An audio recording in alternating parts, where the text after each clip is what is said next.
Nous avons décidé d'adhérer à Idée Alsace parce qu'on avait l'intention de faire quelque chose en matière de développement durable, qu'on avait besoin de l'appui, des compétences, de l'expertise d'Idée Alsace et qu'on profite également du partage d'expérience des autres adhérents. Créée il y a 30 ans, l'entreprise Viastoria réalise des films pour les institutions, les entreprises et effectue des prestations pour un grand nombre de télévisions européennes. Pendant une vingtaine d'années, l'entreprise fonctionne sur un mode original, petite équipe très homogène, forte implication des salariés qui possèdent 30% du capital.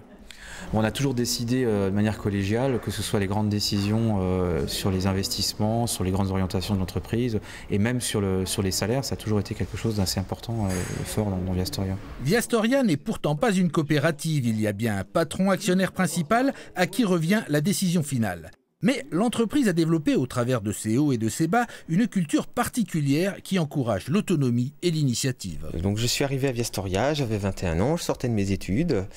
Et 2 ans après, j'ai pu construire la première station satellite de Viastoria. Donc c'était quand même un budget à plusieurs millions de francs à l'époque. Et on m'a fait confiance, c'est ça qui est de plus extraordinaire. Moi j'ai été intégré à Viastoria en tant que chef de car.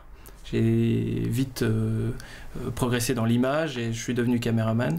Et puis voilà, aujourd'hui je suis réalisateur et je fais des films, des clips, des multicaméras. En 2006, l'entreprise connaît un développement important. L'effectif est quasiment doublé, ce qui bouleverse la belle homogénéité de l'équipe.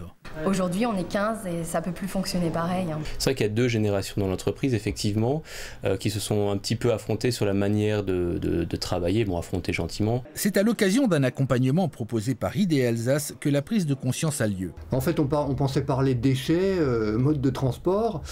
Et puis en discutant avec notre animatrice et grâce à son regard extérieur, on s'est rendu compte que pour nous, en matière de développement durable, le plus important c'était d'essayer de préserver notre culture d'entreprise, ce qui fait qu'on a du plaisir à venir travailler dans cette boîte.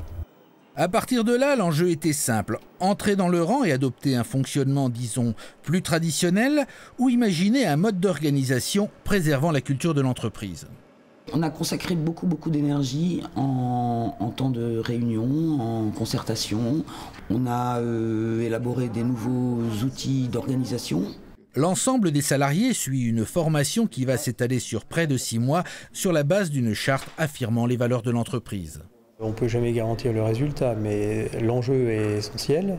On peut faire beaucoup de choses dans une entreprise pour préparer l'avenir, mais la préservation de la culture, dans notre cas, est essentielle. Je crois qu'on est une des rares sociétés qui est 30 ans dans notre domaine, et ce n'est pas lié aux investissements qu'on a toujours fait, comme tout le monde d'ailleurs, mais que notre culture, c'est plutôt l'élément déterminant. Il faut qu'on le préserve, on fait tout pour.